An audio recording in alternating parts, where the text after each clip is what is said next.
स्वागत है आप सभी का मेरे यूट्यूब चैनल पर। आज मैं फिर से एक नया वीडियो लेकर के आप सभी लोगों के सामने हाजिर हूँ। देखिए, आज का हमारा जो वीडियो है वो इतिहास से संबंधित है।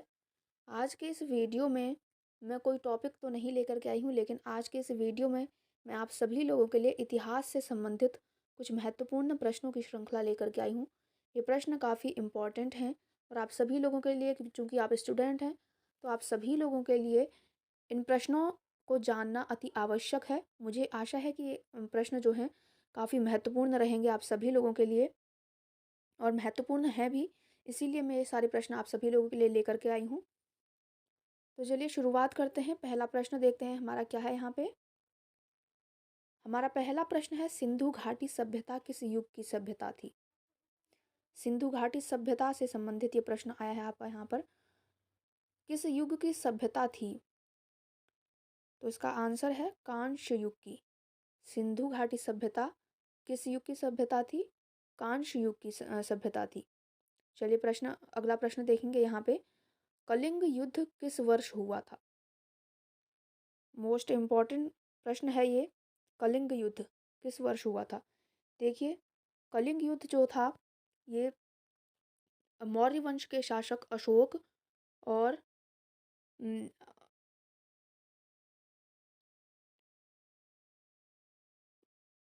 कलिंग युद्ध जो है ये मौर्य वंश के शासक अशोक और कलिंग के शासक के बीच हुआ था। 261 ईसा पूर्व में ये युद्ध हुआ था। इस युद्ध में देखिए, अशोक ने इस युद्ध में जीत हासिल की थी।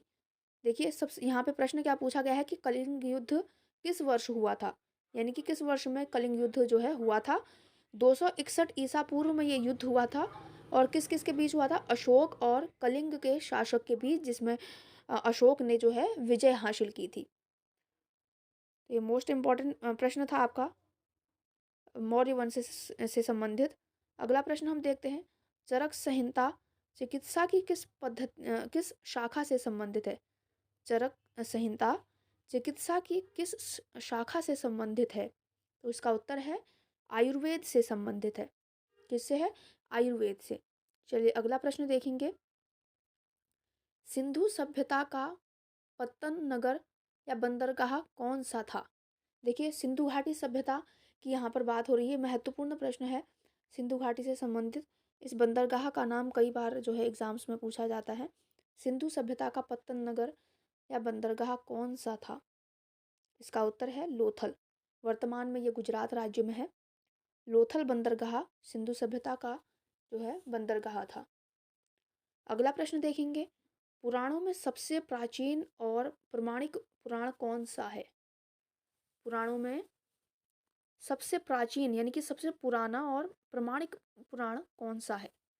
तो इसका उत्तर है मत्स्य पुराण। और कुल पुराणों की संख्या कितनी है? 18। यहाँ पे लिखा हुआ है जो मत्स्य पुराण है वो सबसे प्राचीन पुराण है और कुल पुराणों की संख्या कितनी है? 18 है। ये आप सभी लोगों के लिए महत्वपूर्ण हो जाता है। अगला प्रश्न है यहाँ पे, ऋग्वेद का कौन सा मंडल सोम देवता को समर्पित है? ऋग्वेद का कौन सा मंडल सोम देवता को समर्पित है? नौवां मंडल। इसका उत्तर है नौवां मंडल, यानी कि जो ऋग्वेद का नौवां मंडल है वो सोम देवता को समर्पित है। ऋग्वेद में कुल 10 मंडल हैं। कितने मंडल हैं? कुल 10 मंडल हैं। इसमें से जो नौवां मंडल है वो सोम देवता को समर्पित है। चलिए अगला प्रश्न देखेंगे। अगला प्रश्न है हमारा यहाँ पर, महमूद गजनवी के सभी आक्रमणों में से सर्वाधिक महत्वपूर्ण आक्रमण कौन सा था? प्रश्न प्रश्न क्या है यहाँ पे? महमूद गजनवी के सभी आक्रमणों में सर्वाधिक महत्वपूर्ण आक्रमण कौन सा था? देखिए, महमूद गजनवी जो था वो एक आक्रमणकारी था। इसने भारत पर लगभग 17 बार आक्रमण किए थे। यहाँ पर लूट मार उसने की थी। तो इसके जितने भी आक्रमण थे, 17 बार इसने आक्रमण किए। इन सभी आक्रमणों में से सबसे महत्वपूर्ण आक्रमण कौन सा था? सोमनाथ मंदिर पर यह आक्रमण किया था इसने। इसका आंसर है सोमनाथ मंदिर पर आक्रमण 1025 ईस्वी में।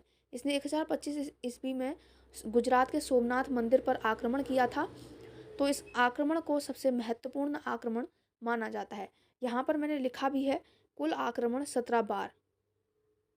कितनी बार हुए थे? कुल आक्रमण इसने 17 बार किए थे भारत पर, और सोमनाथ मंदिर पर जो आक्रमण किया था इसने 1025 ईस्वी में, इसको सर्वाधिक महत्वपूर्ण आक्रमण माना जाता है।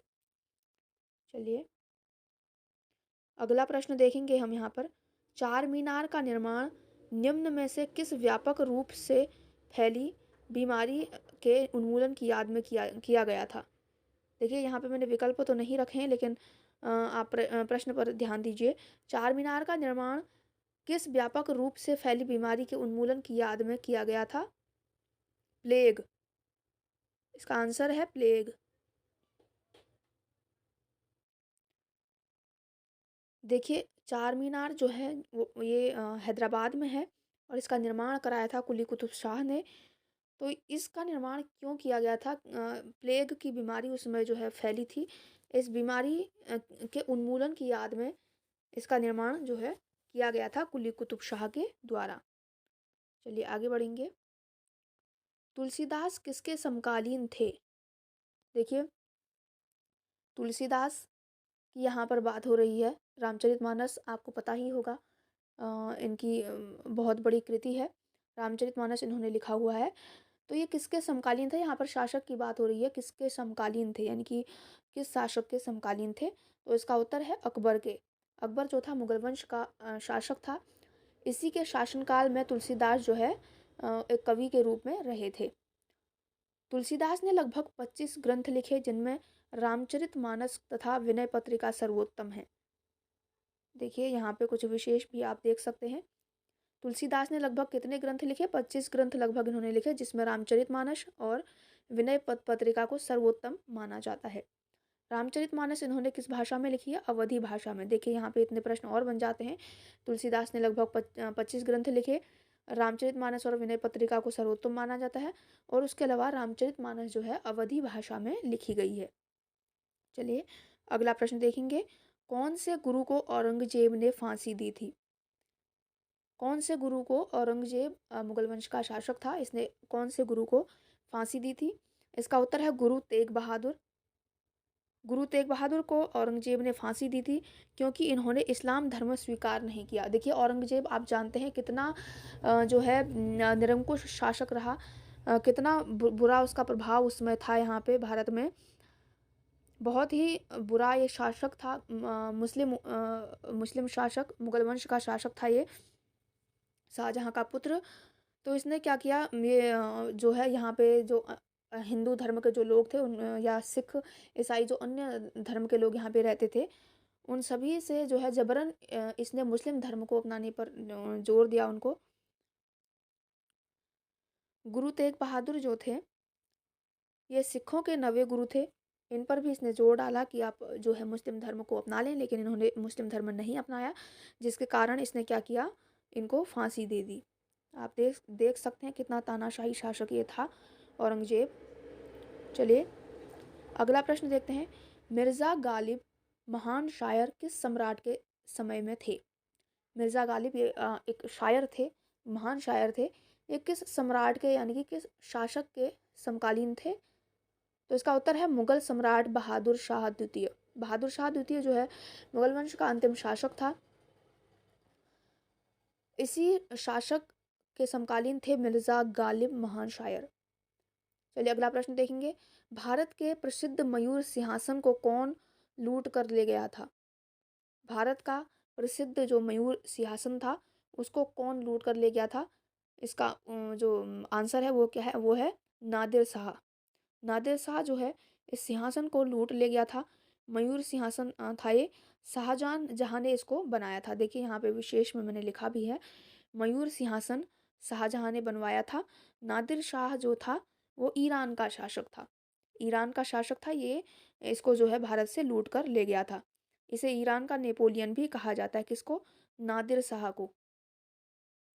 चलिए अगला प्रश्न देखते हैं। भारत का नेपोलियन किसे कहा जाता है? भारत का नेपोलियन किसे कहा जाता है? इसका उत्तर है समुद्रगुप्त को। ये गुप्त वंश का शासक था। समुद्रगुप्त जो था ये गुप्त वंश का शासक था, इसको भारत का नेपोलियन माना जाता है। देखिए इसने भारत लगभग अनेक क्षेत्रों पर इसने विजय प्राप्त की। बहुत ही साहसी ये बलशाली ये शासक था।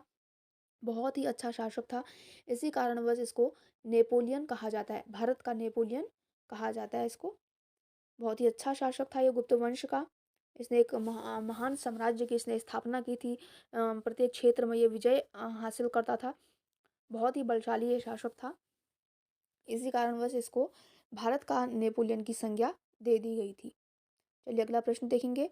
बाल गंगाधर तिलक को भारतीय अशांति का जनक किसने कहा था? बाल गंगाधर तिलक को भारतीय अशांति का जनक किसने कहा था? अंग्रेज पत्रकार वैलेंटाइन शिरोल ने। अंग्रेज पत्रकार थे वैलेंटाइन शिरोल, इन्होंने बाल गंगाधर तिलक को भारतीय अशांति का जनक कहा था। अगला प्रश्न है, भारत पर आक्रमण करने वाला प्रथम मुस्लिम आक्रमणकारी। महत्वपूर्ण प्रश्न है, हम सभी लोगों के लिए जानना आवश्यक भी है कि भारत पर सर्वप्रथम आक्रमण करने वाला मुस्लिम आक्रमणकारी कौन था? इसका उत्तर है मोहम्मद बिन कासिम। मोहम्मद बिन कासिम था। इसने लगभग 711-12 का समय था जब आक्रमण किया था भारत पर। तो ये पहला मुस्लिम आक्रमणकारी माना जाता है। अगला प्रश्न है, फ्रांसीसी क्रांति कब हुई थी? फ्रांसीसी क्रांति से संबंधित है ये। फ्रांसीसी क्रांति कब हुई थी? इसका आंसर है 1789 में। फ्रांसीसी क्रांति कब हुई थी? 1789 में हुई थी। अगला प्रश्न है, फ्रांसीसी क्रांति के दौरान वहाँ का शासक कौन था? फ्रांसीसी क्रांति के दौरान वहाँ का शासक कौन था? लुई 16वां। लुई 16वां उसमें वहाँ का शासक था। तो ये इतिहास से संबंधित कुछ महत्वपूर्ण प्रश्न थे। मुझे आशा है कि आप सभी लोगों को ये प्रश्न महत्वपूर्ण लगे होंगे। देखिए, कोई भी प्रश्न ऐसा नहीं था जो महत्वपूर्ण नहीं था आपके लिए। मुझे आशा है कि आप सभी लोगों को ये प्रश्न जो है अच्छे लगे होंगे। तो आज के वीडियो में बस इतना ही। मैं आपसे मिलती हूँ अपने अगले वाले वीडियो में। तब तक के लिए बाय बाय, टेक केयर।